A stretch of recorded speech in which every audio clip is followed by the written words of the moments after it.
आपण आता brake pad खोलणार आहोत. डिस्क ब्रेक काय असतो ते बघणार आहोत. ब्रेक पॅड खोलून कॅलिपर पिन कसं काय वर्किंग करते, ब्रेक पॅड कसं काय काम करतात, या गोष्टी आपण बघणार आहोत. याच्यासाठी आपल्याला ही बॉक्स पॅनर सेट आहे, आपला पेटी आहे पूर्ण बॉक्स पॅनरची.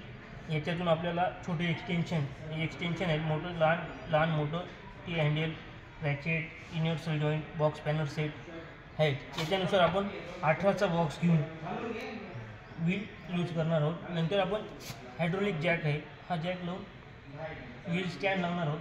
व्हील स्टँड लावल्यानंतर आपण व्हील यूज करून व्हील बाहेर काढू. व्हील बाहेर काढल्यानंतर आपण कॅलिपर खोलू. ब्रेक कॅलिपर खोलल्यानंतर ब्रेक पॅडची पोझिशन पाहू कसं काय बरोबर. ते झाल्यानंतर आपण याच्यात सेफ्टी हे घेऊ शकतो की व्हील स्टँड व्यवस्थित लागला आहे का नाही लागला आपला जॅक लावल्यानंतर, जेणेकरून गाडी खाली पडू नये ही याची काळजी घेणार आहोत. आणि हातापायाला काही इजा होणार नाही. स्पॅनर लावला तो व्यवस्थित सरळ लागला आहे का नाही लागला आहे, आणि ते बोल्ट पण खराब होतील, नट पण खराब होतील, आपल्याला बी मार लागू शकतो. असं काही अपघात होणार नाही. पहिली ही सेफ्टी आपण पहिली घेऊ, सुरक्षितता. त्याच्यानुसार आपण पुढचं काम करू मग. आणि ही जी ब्रेकची धूळ आहे, हाताला जी काळी लागते ती धूळ आपल्या डोळ्यात, नाकात, कुठे तोंडाला लागणार नाही याची पण आपण काळजी घेऊ, जेणेकरून ती फार हानिकारक असते. खाज पण सुटते आणि आग पण होते डोळ्यात. चल की बॉक्सचा बॉक्स घेतला, छोटं एक्सटेन्शन टी हँडल घेतला आणि हा अँटी क्लॉकवाईज फिरवतो आहे आपण बरोबर. तेव्हा आपला बोल्ट हे नट लूज होईल बरोबर. अँटी क्लॉकवाईज फिरवायचे, चारही लूज करून लूज झाली आहे, फक्त आपण खोलून घेतो आहे आपण.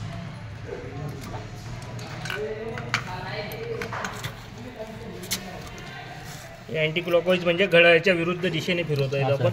हां, घड्याळाच्या दिशेने म्हणजे ते टाईट होतील क्लॉकवाईज लेफ्ट साईडला.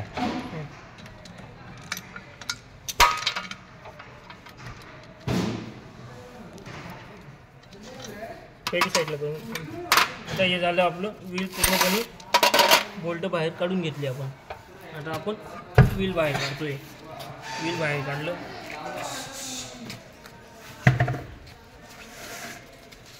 आता हे दिली आपली, इकडे तुम्ही पण पहा ओमेस्टिक ही डिस्क आहे बरोबर. आणि ही पूर्ण कॅलिपर असेंब्ली आहे. हे ब्रेक पॅड आहे मध्ये. आता आपण ब्रेक पॅड कॅलिपर खोलून ब्रेक पॅड बाहेर काढणार आहोत. ही ब्रेकची पाईपलाईन आहे. कॅलिपरला हायड्रोलिक ब्रेक आहे, ऑइलवर पिस्टन त्याचं वर्किंग करतो. आता आपण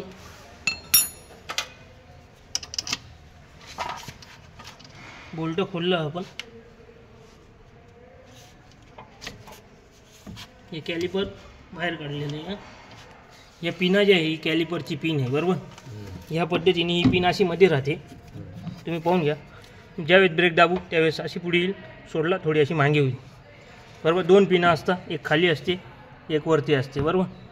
आपण खालचं लूज करून बोल्ट बाहेर काढून पाहून घेतलं. हे ब्रेक पॅड आहेत बरोबर. जे हे ब्रेक पॅड आपण ज्यावेळेस काढू असं कॅलिपर वरती होईल, असा बरोबर वरती होईल कॅलिपर. हा असा सोडून दिला आणि आपण जे पॅड काढतो हा जर हातावर पडला तर आपला मार लागू शकतो हाताला. तर या गोष्टी आपण न करता कॅलिपर असा बाहेर काढून घेऊन साईडला हे करू शकतो आपण बरोबर. मग आपण दोघे पॅड असे बाहेर काढून पाहू शकतो. जे हे पॅड व्यवस्थित राहिले त्याला आपण पॉलिश पेपर मारून, डिस्कला बी थोडा पेपर मारून लावू शकतो. ते हे पॅड जर घासले गेले तर आपल्याला रिप्लेस करावं लागतील, बदलावे लागतील नवीन पॅड.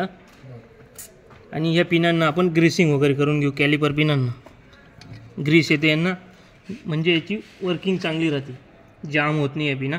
दोघी पिनांना आपण ग्रीसिंग करून घेऊ. आणि हे तर सांगितलंच मी की ही पट्टीपर्यंत जर पॅड घासला गेला आपला तर आवाज यायला लागला तर आपल्याला पॅड रिप्लेस करावं लागतं, ब्रेक पॅड बदलावे लागतं. जर नाही बदलले तर डिस्कला पण सरे पडून जातात, डिस्क पण खराब होते. मग ज्यावेळेस बदलू डिस्क पण आणि पॅड पण बदलावं लागतं, खर्च वाढून जातो बरोबर. आता हे पॅड आपण वापस लावून देऊ. या पद्धतीने पॅड इथे बसतील.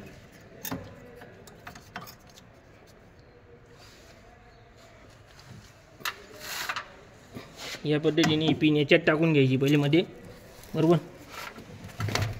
याच्यात टाकल्यानंतर कॅलिपर आपला खाली होईल. जसं जागा द्या एक मिनिट.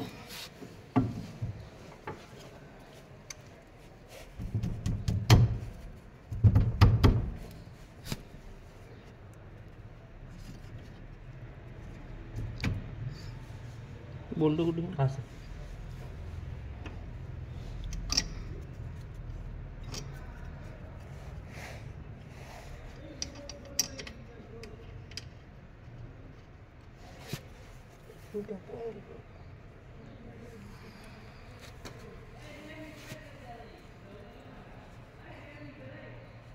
या पद्धतीने बोल्ट लावून घ्यायचा. आणि बोल्ट हिशोबातच टाईट झालं पाहिजे, जास्त पण नाही आणि लूज पण नाही राहिलं पाहिजे, नाही ते स्लिप पण मारून देतो जास्त बी केला तर.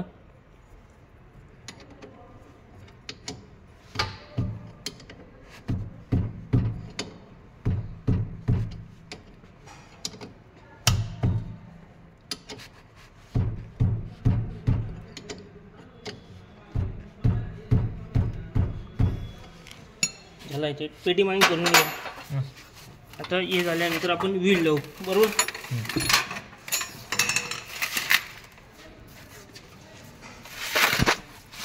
हे प्रत्येकाने करायचं आहे, मी करून दाखवल्यानंतर तुम्ही सर्वांनी प्रॅक्टिस करायची. हां थोडा जॅक चढवा.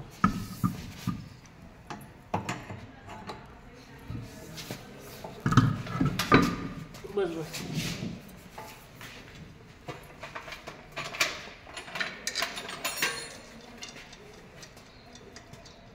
या पद्धतीने हे नट लावून घ्यायचे.